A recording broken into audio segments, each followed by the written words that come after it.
Welcome to the Family Financial Podcast, where we discuss all things family and all things financial. I'm Hunter Creasey. And I'm Reagan Reich. Man, I think this is going to be something different where we do versus our, market updates. You're going to see a little more personality. Yes, which could be a good thing. It could be a bad thing too. Who knows? We'll find out. Yes. A little more casual. We're going to have some fun. We're just going to talk about, all things family and financial, knowing that we are family, I guess. Yes. Some would say we're the outlaws of the family. We are that for sure. But since we have a family financial practice, what a better name than Family Financial. Yes. And all of you are our family as well. So yes, and we handle the financials for you guys. Yes. So we felt like it's very fitting, good name. Yes. But, okay, 2024 is almost in the rear view mirror. Can you believe it? I cannot believe it. It's literally, as we're filming this, halfway through December. Yeah. And I don't know where this year went. It's flying by. We're buying Christmas presents. In fact, all the Christmas presents have been bought. Yeah. They just need to be wrapped now. Yeah, we're keeping those Amazon truck guys employed. Yes, we are. Yes. And if you own any Amazon stock, you have had a great year. You've had a great year. We know. Man, there's been a lot of things that kind of happened. I know starting off the year, we kind of thought there were going to be like 6 to 7 interest rate cuts. That's kind of been the tail of the tape, is just inflation. Yes. This year. Yes. And I know, we have seen two interest rate cuts. We should potentially see 3. By the time y'all are watching this, it'll probably already been announced what happens. So we're filming this on a Tuesday. The Fed meets tomorrow. So we'll see what that ends up bringing forth. But we are anticipating a 25 basis point deduction in interest rate. Which is interesting, just because since we know that inflation ticked up in November from October. Went from 2.6 to 2.8. Expect it to probably come up 2.94 maybe in December. So it is interesting. It's definitely something we're going to keep an eye on. Yeah, I think a lot of that probably has to do with the fact that it's been priced into the market that they were going to be lowering it another 25 basis points. Obviously, they don't want to put the detriment what they've worked on the last couple of years by raising interest rates and lowering inflation, but hopefully a lot of the uptick has been from consumer spending from the holidays. We've had a way stronger consumer than what we were anticipating this whole year, and I think that's definitely upticked with the holidays. I know it has for us. Yeah, exactly. Amazon and whoever else, PCO, the packages have been flying off. Bank account continues to deplete. With the strong consumer, that's something that's definitely interesting, because they're saying it's like a Benjamin Button economy where we're kind of aging backwards back to mid-cycle economy versus going late cycle, where we, even though with the interest rate hikes, we still have a strong consumer. Yes. Price to earnings are good. Yes. So it's an interesting. It is very interesting. That Benjamin Button. And to throw into the mix too an election year where we have a bunch of craziness happening with that as well. Which at this point we do know what's happening for the next 4 years. So that's going to be interesting to see what happens. I think we have some really good outlooks for the market this next year. Regardless of who won the election, who wins the election, we know that typically that's not going to play a huge impact on how corporations perform and how their earnings react to whatever happens with the election. Anyway, I think it's going to be a good year. A good year. We have a lot of analysts that are saying we could see a 7 in front of the S&P 500. Which is crazy. Crazy. 7,000. That would be amazing. Yes. Yeah. I would love that. Yeah. Coming into 20. You guys would love that as well. Yeah, y'all would definitely love it. Coming into 2025, cautiously optimistic, very optimistic, but also we're keeping an eye on some things. I know with the new people coming into town, as far as the economy, we're looking at the deregulation from the red wave is kind of more small, mid caps set to perform well. Financial industries, that performed well with the Trump administration in 2016. Right. And also, technology, that's been the driver of the market for the past 25 years. So. Large cap growth was definitely the performer of 2024. Yes. That's all the tech companies included, most definitely. Yes. So a couple other sectors, industrials, set to look good. Maybe some energy there. So there's a few sectors that we like, and we're going to keep looking at going into 2025. And not to mention too, even with the Fed lowering interest rates right now, fixed income market's still a good place to be too. Yeah. If you are a more conservative investor, now is a good time to be adding money to it, because not only are you looking at a Fed rate decreasing, which is going to help you actually gain and grow in a fixed income portfolio, which that's typically not a thing you see. Right. It's usually you buy that for the steadiness of guaranteed necessarily interest rates and dividends that are paying in from owning a fixed portfolio. But this, we actually have the opportunity to not only have good yields, potentially those yields lowering whenever they are lowering interest rates, but you're going to have a potential for your prices to rise, so you could sell them at a premium. Yeah, so that market appreciation. Yeah, it's an interesting especially if you got a large stake in some money market mutual funds, you know, or money market savings account. We know those rates fluctuate exactly when the Fed, you know, calls their interest rates. So when those start decreasing, maybe it's time to look at some of those other fixed income, shifting into some core bonds, plus bonds, municipal bonds too. Market appreciation. Yeah, that municipals is always a big issue. Yeah, that tax-free bond income. It's massive. Yes. Bring it to me. Yeah. You know, especially money outside your retirement accounts, you know. Yep. Any non-tax deferred accounts, hey, the municipal yields are looking pretty good. Help out some municipalities and keep some money out of the government's pocket. That's that's right. Sounds like a win to me. Yeah, a great win to me. But hey, you know, another thing we need to talk about is coming up. We know a lot of you folks are going to be with your families over the holidays, seeing everybody, hugging on everybody. One thing to look for in 2025 is, have you set up some family financial goals? Yes. Or maybe some just individual financial goals as well. Yeah. Maybe you're looking to fully fund a Roth this next year, which, I mean, maybe that's $7,000. Somebody. Save up to buy a house. Save on up to buy. Whatever you're trying to do, set some goals. It's important. It helps keep you on track throughout the year. And I think that's important too, is it's something that Alex and I have been doing, and we want to start doing with Sloan too, is sit down and have family goals, but with things outside of finances, like our personal lives, what we want to improve on this next year, but then also finances as well. I mean, that could be a very specific part of your goals, but I think it's really important. I mean, it keeps you on track. It helps you think about what you're trying to accomplish throughout the year, and I don't know, it seems to work for us. Right. What are so if, you know, I'm sitting down with Abby, you know, we got our baby due in March, so it's definitely a great year to just start doing some financial goals. Maybe we look at, here's some things to think about. Maybe you don't have an emergency savings fund, right? That's what we think is about 3 to 6 months of expenses, just in case the worst happens. Maybe you lose your job.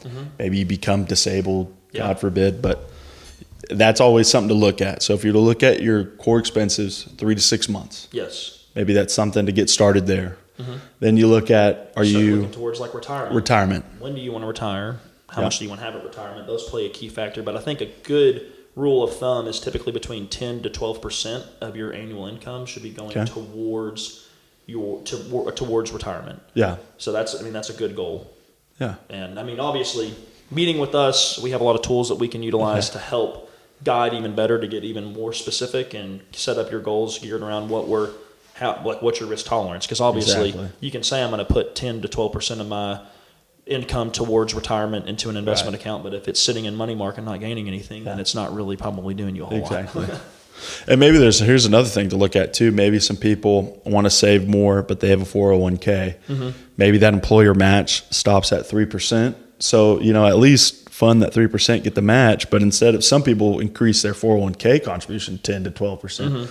Well, why not looking at opening up a Roth and diversify the taxability of your retirement accounts? You know, because anything you put in that 401k, traditional IRA, that's tax deferred, you're getting a tax break now.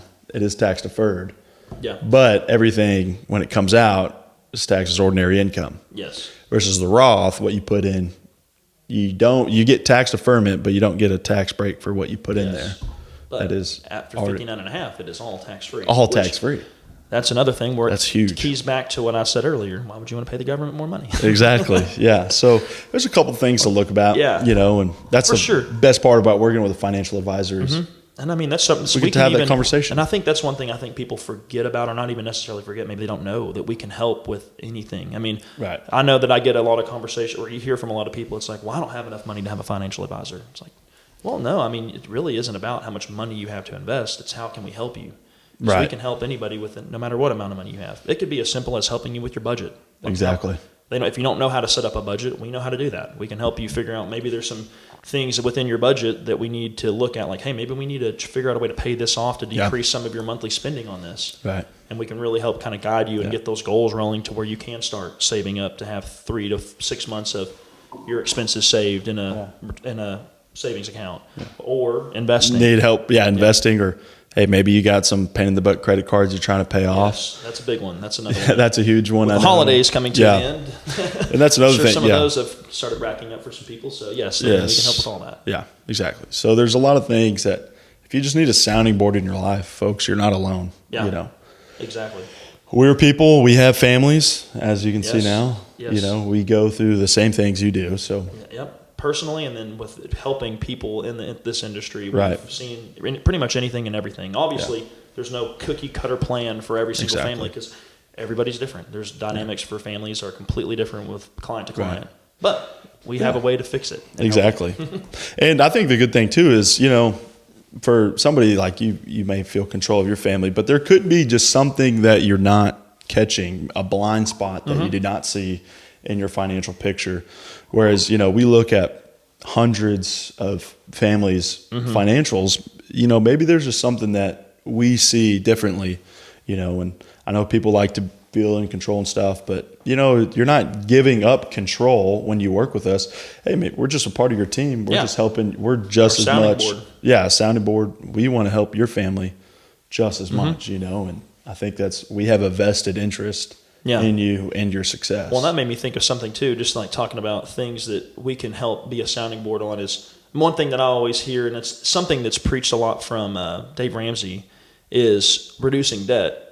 I mean, we kind of have a different view on that because if you're investing and you're gaining anywhere between 7 to 10%, whatever the number is, I know in his model it is you pay off anything that you own or you don't own that you have debt on. So like if you have a vehicle and you have a 2 or 3% interest rate, he wants you to be snowballing paying that off. Well, it's like, man, if you're paying 2% on that, or even if it's less than that, it's like, man, that's really not too much of a debt. If you can be investing some money that's gaining more, in the long run you're making. Now, of course, that even also ties into your personality too, because how you handle that, how you handle that, because there is an emotional that additional that you could be paying towards it. That's the key. That is the key, and there's that emotional aspect, like owning debt. But I mean, even some people's houses, they want to pay off that home.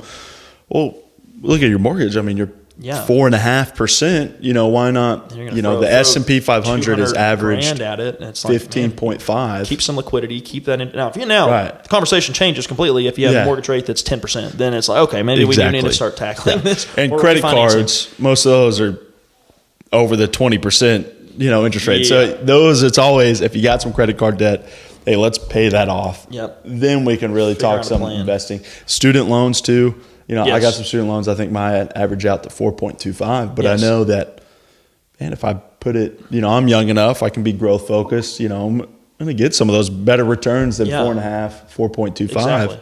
So why not just stick to the plan of paying it off? Hey, don't miss any payments. Yes, don't do that. You don't want your credit score if you can't afford the payments, then no, we don't need to look at investing. You need to look at making sure. But if you are able to afford those payments, hey, why not, instead of paying off lump sum, why not invest some? Let that money work for you. Keep it liquid too. I mean, that's another thing is, especially if it's going to put your emergency fund in detriment to where you're paying off a bunch of debt, and then it's like, great, I have all this debt paid off. Then boom, that's typically whenever you see something catastrophic happen. Right. AC goes out, water heater goes out. Yeah. Oh crap, I just paid off my student loan debt. That's great, but I don't have $10,000 to fix that. Cash. And here I am sweating. No, thank you. No. But no, I think we're very excited for 2025. Yes. Excited for the outlook. It is here. It's upon us. That's good. We're rolling into it. Yep. 2025 is going to be a good year. Yeah. It's great. We're excited to be doing this. So we're going to be doing we'll still probably do some of our market update videos to where we'll have more of a formal video that's posted that's probably just a few minutes long, but I feel like this is going to be the way we'd like to communicate with you guys. This is fun. You guys see a little more personality, something you can kind of... Who knows, we might even have Hunter start singing on some of these. That'd be... Yeah. Maybe some guests. We can bring in some guests too. Yeah, we'll have some guests. And one of these... What are my goals for 2025? Well, as a family, which we still haven't, we need to sit down and talk about this actually. We need to sit down and really grind them out. As far as personal goals, I definitely want to continue to try to be healthier. I've been running and working out more. We're getting a tonal, so we'll see what that's about. Dang. Still going to be hitting up Ray's gym. I need to continue going down there, but That way, whenever we're home, and you'll see, whenever you have a little kid, that changes your workout schedule pretty drastically, because waking up at 5 a.m. and going doesn't always work, because then you put your wife at having to take care of the kid, and that's usually whenever they wake kid up, may be a gym baby through the house. That might be. I might be just hitting some hitting some curls with the baby, kid in one arm and dumbbell in the other. Hey, you can take Sloan and you can hit 2. Yeah, there we go. I think 2025, one of our things is goal number 1, let's have that healthy baby. Yeah. Let's let that go smooth. Healthy wife, everything goes well. And then, just kind of start that 529 plan, get that college savings. Start that. Maybe start employing him as a model for Pecan Creek Outfitters. Yep. Start that. Maybe custodial get some W-2. We can start that Roth IRA. That's a good strategy, because that sucker definitely going to set him up for that. Yep. So, but then, I know a lot of people know too, for us, we're faith-based family. We love the Lord, and I think that's another thing that we always strive to do every year, is to get closer to Him, and especially in this community, continuing to help through our church and through funding whatever we can in the community to help, preach the word of God to people. And amen. It's pretty awesome. I know we have clients that more than likely don't believe in that, and we don't push that on anybody with the way we invest or anything, but it's definitely a deep personal belief for me, and I think it's got me to where I am today, which is awesome. But it's a value for us. It is. Definitely. So, but we are very excited, and folks, we'll see you next time. Yes, it's fun. See you next time. That was great.